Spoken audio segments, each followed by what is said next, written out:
დილამშვიდობისა. ეს საქართველოს პირველი არხია, თქვენ უყურებთ გადაცემას პირადი ექიმი მარი მალაზონია ჟესტურ ენაზე თარგმანით.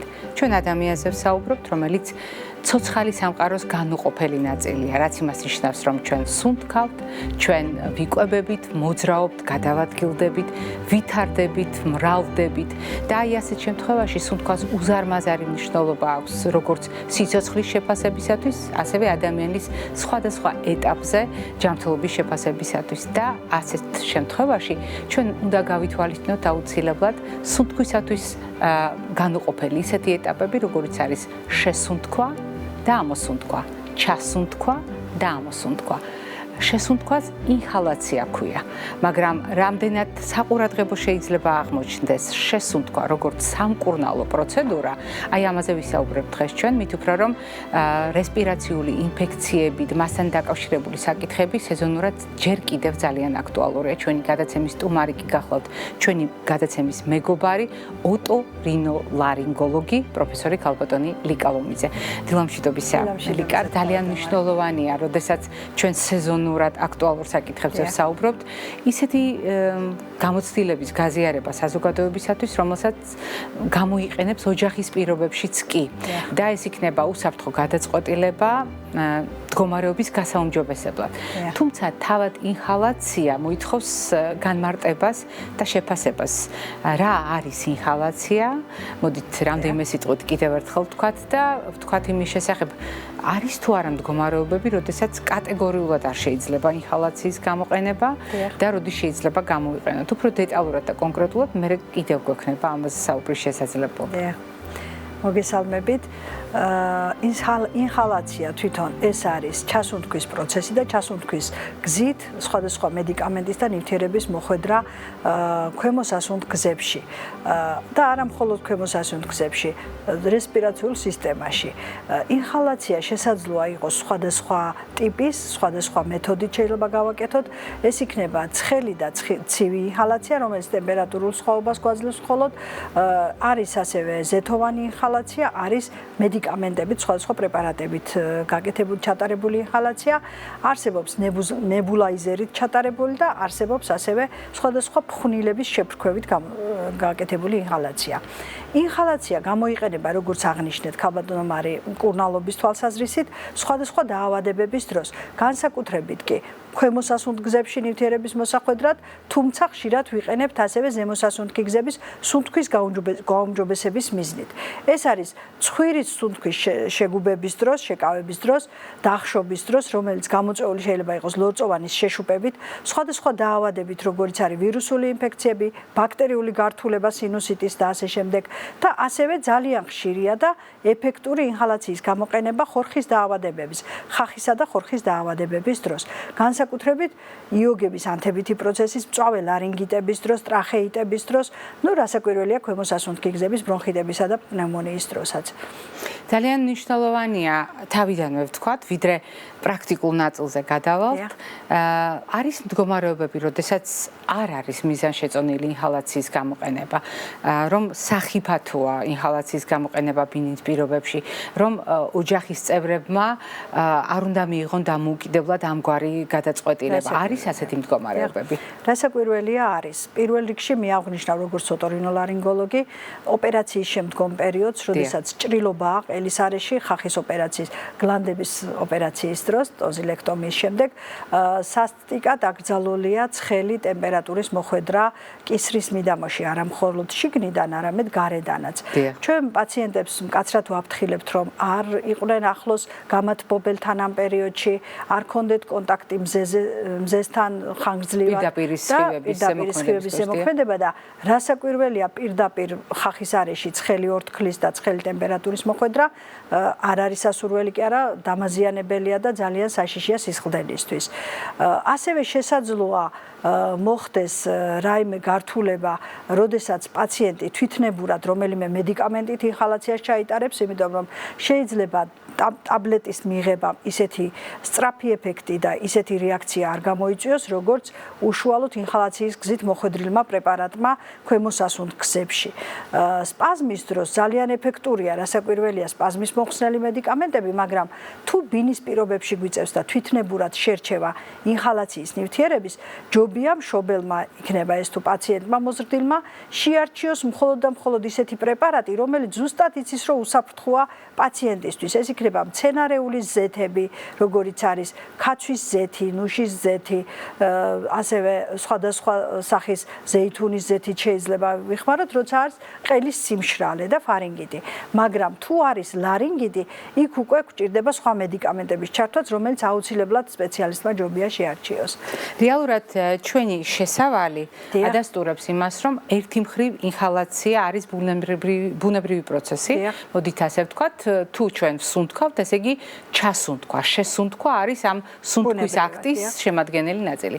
მეორე მხრივ, სწორედ ამ ბუნებრივი აქტის გამოყენება სამკურნალო დატვირთვით გვიადვილებს ამა თუ იმ საშუალების გამოყენებას. და მესამე ძალიან მნიშვნელოვანი საკითხი, კარგად გაცნობიერებული არჩევანი და ფრთხილი მიდგომა გვიცავს ჩვენს და ჩვენი ოჯახის წევრებსაც ბინის პირობებში არასწორი გადაწყვეტილებებისაგან, რადგან არსებობს ისეთი მდგომარეობები, როდესაც ინჰალაცია არათუ დაეხმარება ადამიანს, პირიქით შეიძლება შეუქმნას დამატებითი საფრთხე ან არსებული პრობლემები გააღრმავოს. უფრო დეტალურად რა შეიძლება გამოვიყენოთ ინჰალაციისთვის, ან როგორ შეიძლება ეს ყველაფერი უსაფრთხოდ ჩავატაროთ, რასაკვირველია ჩვენ გავაგრძელებთ საუბარს.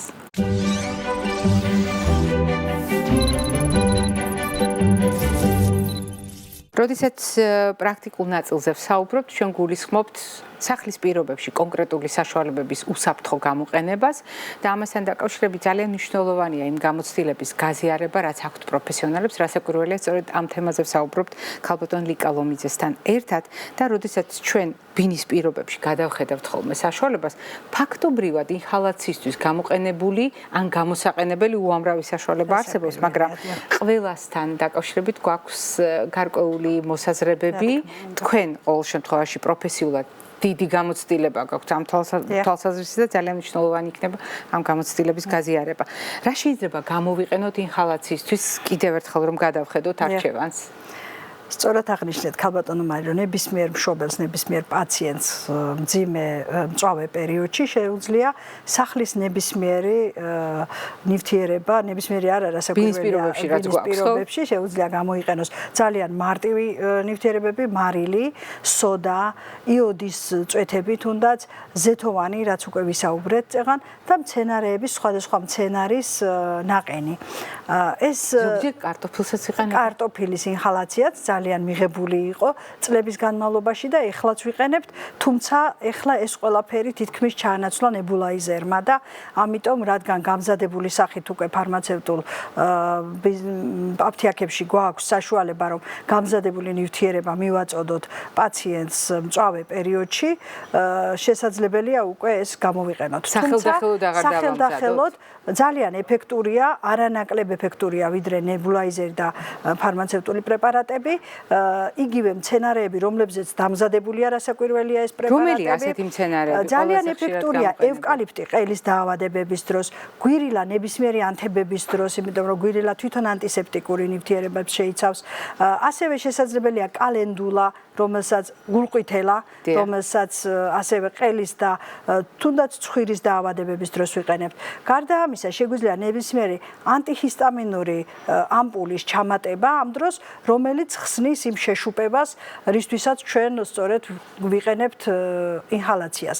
შეშუპება არის ხოლმე პირველი მიზეზი იმ სიმპტომებისა, რაც გვხდება ყელის და ცხვირის დაავადებების გამწვავების და ექსტრემალურ სიტუაციაში, რომლის მოხსნაც პირველ რიგში გვჭირდება ხოლმე და ამიტომ პირველი მიზანი არის სწორედ შეშუპების მოხსნა. როდესაც თქვენ ბრძანებდით მარილის სოდა და ასე შემდეგ, ძალიან ხშირად ჩვენ მაყურებელთან არაერთხელ გვისაუბრია იმის შესახებ, რომ მაგალითად ფიზიოლოგიური ხსნარი, პრაქტიკულად ეს არის მარილხსნარი, რომელსაც საწარმოო წესით დამზადებულს გამოვიყენებთ, მაგრამ არსებობს წყალი, არსებობს მარილი ბინის პირობებში და თქვენ მარილი გამოყავით ცალკე. როდი შეიძლება მარილხსნარი გამოვიყენოთ ბინის პირობებში უსაფრთხოდ, ან სოდა გამოიყენონ უსაფრთხოდ, იმიტომ რომ აქაც ძალიან მნიშვნელოვანია. გასაგებია, რომ სოდის, ზეთის, სხვადასხვა მცენარის გამოყენება შესაძლებელი შესაძლებელია ძალიან ეფექტიანი იყოს, მაგრამ თუ ჩვენ უსაფრთხოების წესებს არ დავიცავთ, შევქმნით რისკებს. აი რა წესები არსებობს? დიახ, მოგახსენებთ, რომ მარილის გამოყენება თვითონ ფიზიოლოგიური ხსნარის და ჰიპერტონული ხსნარის დამზადებისთვის ძალიან ეფექტურია ყელის ნებისმიერი დაავადების დროს. ეს იქნება მწვავე ტონზილიტები, ჩირქოვანი, კატარალური, ჰიპერტროფიული ტონზილების დროს და ასევე, რომელიც წეგან აღნიშნეთ, ლარინგიტების დროს, როცა იოგების პრობლემა გვაქვს და ხმის პრობლემა გვაქვს. თუმცა ისიც მინდა აღვნიშნო, რომ იოგების და ხმის პრობლემის დროს ლარინგიტებისთვის უფრო გაცილებით ეფექტურია ზეთოვანი ხსნარები და ზეთის მოხვედრა ინჰალაციის გზით ჩასუნთქვის პერიოდში ხორხსა და ტრახეაში. რაც შეეხება მარილს, შეგვიძლია გამოვიყენოთ როგორც სოდასთან ერთად, ასევე ცალ-ცალკე სოდიანი და მარილიანი წყლით გამზადებული ხსნარი. თანაფარდობას აქვს მნიშვნელობა, როგორი პროპორციით უნდა იყოს ეს? ერთი ჩაის კოზი, ერთ ჩაის ჭიქაზე, სტანდარტულ ჭიქაზე 200 მლ-ში შეგვიძლია გავხსნათ და ეს იქნება ჩვეულებრივი იზოტონური ხსნარი, ხოლო ჰიპერტონულისთვის ორმაგ მარილს უკეთებთ, თუ ეს საჭიროა უკვე შესაბამისად დაავადებისა. თუმცა ყოველთვის და ყველა ასაკში ჰიპერტონული ხსნარის გამოყენება არ არის სასურველი, რა თქმა უნდა. როდესაც თქვენ ახსენეთ, რომ არის მოწყობილობები სპეციალური, ეს გასაგებია. თუ ოჯახში აქვთ ასეთი მოწყობილობა, დარწმუნებული ვარ, ამ მოწყობილობათა მოხმარების წესებსაც ძალიან დეტალურად ეცნობიან, ფლობენ ამ წესებს და იყენებენ ოჯახის პირობებში. მაგრამ თუ არ გვაქვს ასეთი მოწყობილობა, ინჰალაციაზე უარს ვამბობთ, ლიკა? არ ვამბობთ ინჰალაციაზე უარს, შეგვიძლია ჩვეულებრივ ტემპერატურული ცვალებადობით თბილი ინჰალაცია გავუკეთოთ პაციენტს.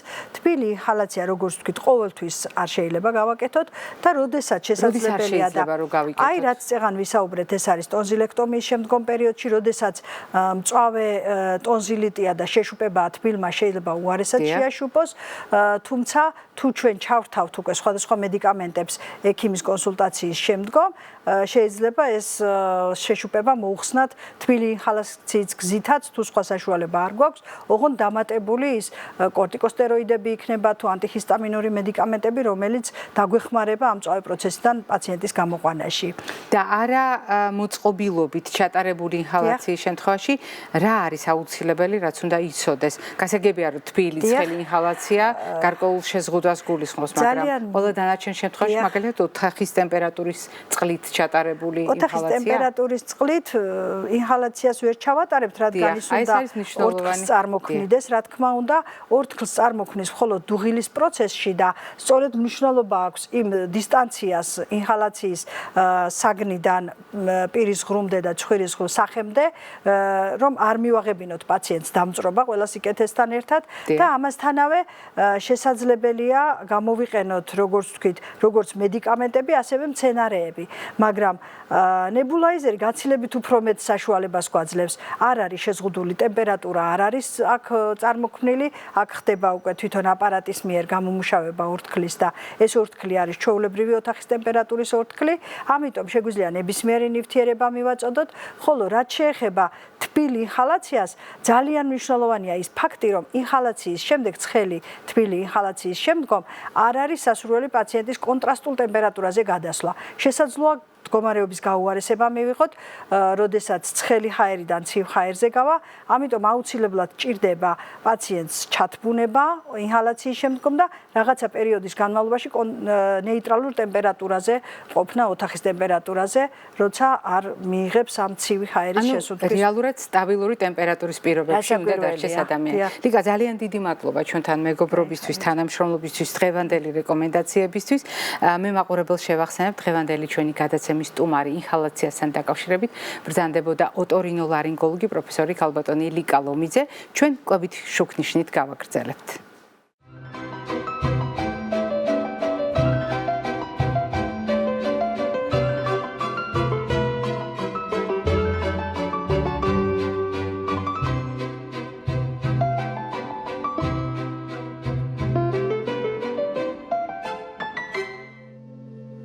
კვებით შუქნიშანი და ჩვენი ტრადიციული სამფერი რეკომენდაციები, რომელიც კვების ამა თუ იმ წახნაგს წარმოაჩენს, თუმცა დღევანდელი თემა მინდა გაგახსენოთ ინჰალაცია, ანუ შესუნთქვა, არ არის უბრალოდ სუნთქვასთან დაკავშირებული მხოლოდ, ეს არის მდგომარეობა, როდესაც ჩვენ შეგვიძლია გარემოდან უამრავი ინფორმაციაც მივიღოთ. მაგალითად, ამა თუ იმ პროდუქტის სუნის შესახებ და ამას არეგულირებს ჩვენს ორგანიზმში მოგეხსენებათ ყნოსვა. რაღაც მიზეზის გამო ჩვენ შეიძლება ყნოსვა დავკარგოთ დროებით ან საკმაოდ ხანგრძლივი პერიოდით. ძალიან მნიშვნელოვანია, რომ მაგალითად რესპირაციული ინფექციების დროს, ბანალური სურდოს დროს ან სხვა ვირუსული დაავადების ფარგლებში ყნოსვა იყოს შეფასებული ობიექტურად და ასეთ შემთხვევაში კვება შეიძლება გამოვიყენოთ ყნოსვის გასაუმჯობესებლად. რასაკვირველია, ყველა ადამიანს სიამოვნებს სასიამოვნო სურნელის შეგრძნება და განსაკუთრებით მაშინ, როდესაც ესა თუ ის საკვები პროდუქტი მის ყნოსვას ეამება, მაგრამ როდესაც ჩვენ საუბრობთ პროდუქტების გამოყენებაზე ყნოსვის გასაუმჯობესებლად, აუცილებლად მინდა გაგახსენოთ, თუ რაღაც მიზეზით შეფერხებულია ყნოსვა, თუ რაღაც მიზეზით დავკარგეთ ყნოსვა, თუ რაღაც მიზეზით ჩვენ გვჭირდება ყურადღების გამახვილება ყნოსვის აღდგენაზე, შეიძლება გამოვიყენოთ ნაცნობი საკვები პროდუქტები, რომელიც თითოეული თქვენგანი სამზარეულოში მოიპოვება, გამოვიყენოთ იმისთვის, რომ ყნოსვის სტიმულირება მოხდეს, ანუ წავახალისოთ ჩვენი ყნოსვა. რომელი პროდუქტები გამოდგება? უპირველეს ყოვლისა, ყველა ის პროდუქტი, რომელსაც აქვს ძაფრი სუნი და ყველაზე ხშირად თქვენ ალბათ არაერთხელ გინახავთ, როგორ შეიძლება შევაფასოთ სუნამო და მერე ყნოსვის დასასვენებლად გამოვიყენოთ ყავა. ეს ნაცადი ხერხია, რომელსაც ხშირად იყენებენ. ეს შეიძლება ჩვეულებრივ გამოვიყენოთ, მაგალითად ყნოსვის სტიმულირებისათვის.